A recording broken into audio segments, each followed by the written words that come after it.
Basic Appraisal Principles, page 246, Unit 3, Legal Considerations.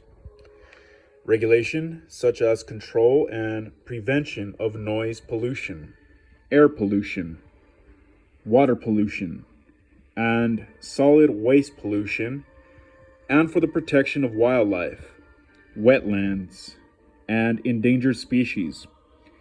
For example, Jason owns a property located on a lake where the lake frontage is covered in wetland. Jason has been planning to remove the wetland material and fill it with sand to create a small beach for himself.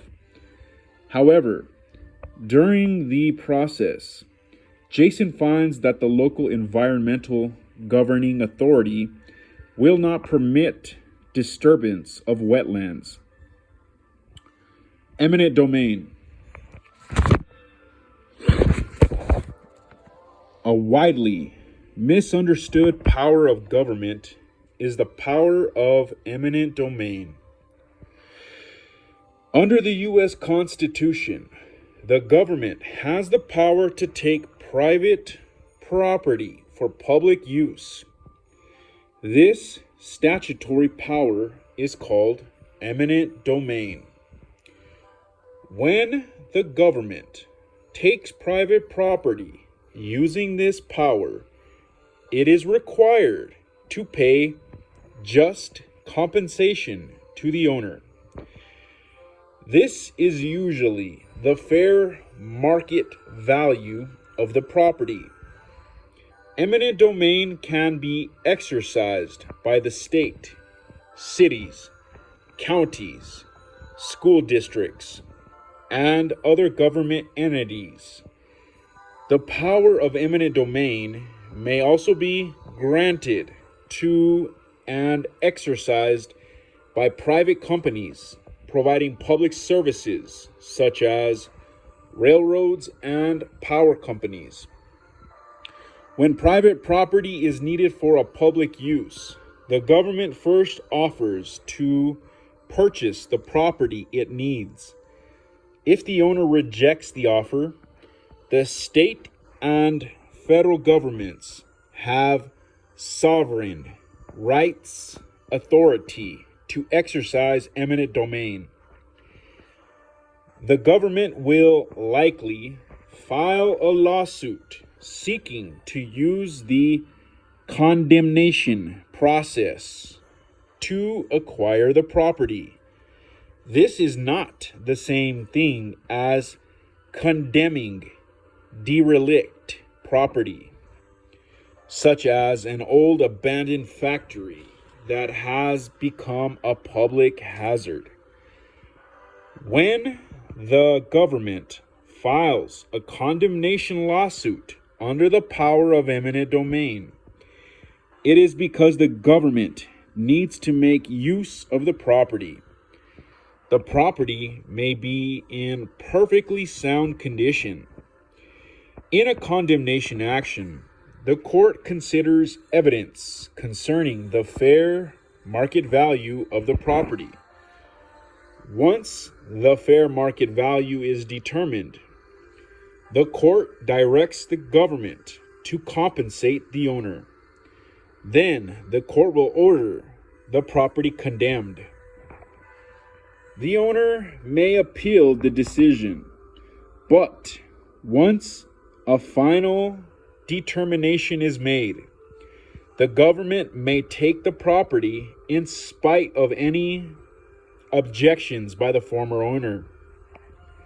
For example, an area's rapidly growing population makes it essential to expand the road system.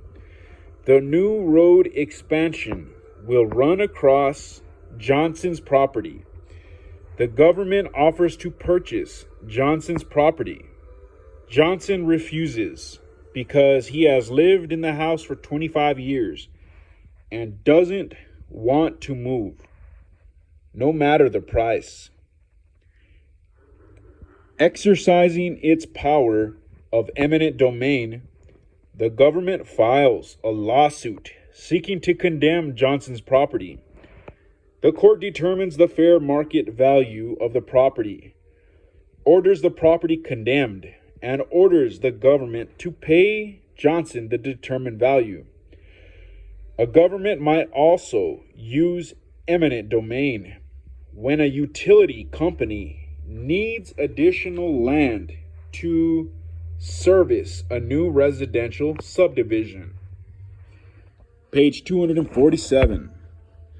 Taxation. One of the most common examples of governmental rights in land is the government's right to tax property. Taxing real property has long been a popular way of raising revenue for the government because land has a fixed location, is relatively indestructible and easy to assess, and is difficult to conceal. There are two types of taxes on real property: general property taxes, also called ad valorem taxes, and special assessments,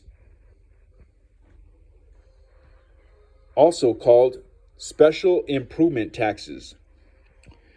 Property buyers are concerned about what the taxes on the property are going to be.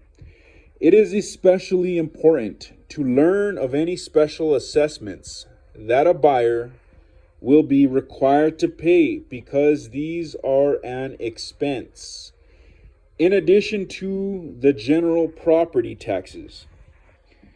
General property taxes are levied to support the general operation and services of government, such as police and fire protection. These taxes are called ad valorem, meaning according to value taxes, because the amount of the tax is based on the value of the property being taxed. The higher the property value, the higher the ad valorem tax.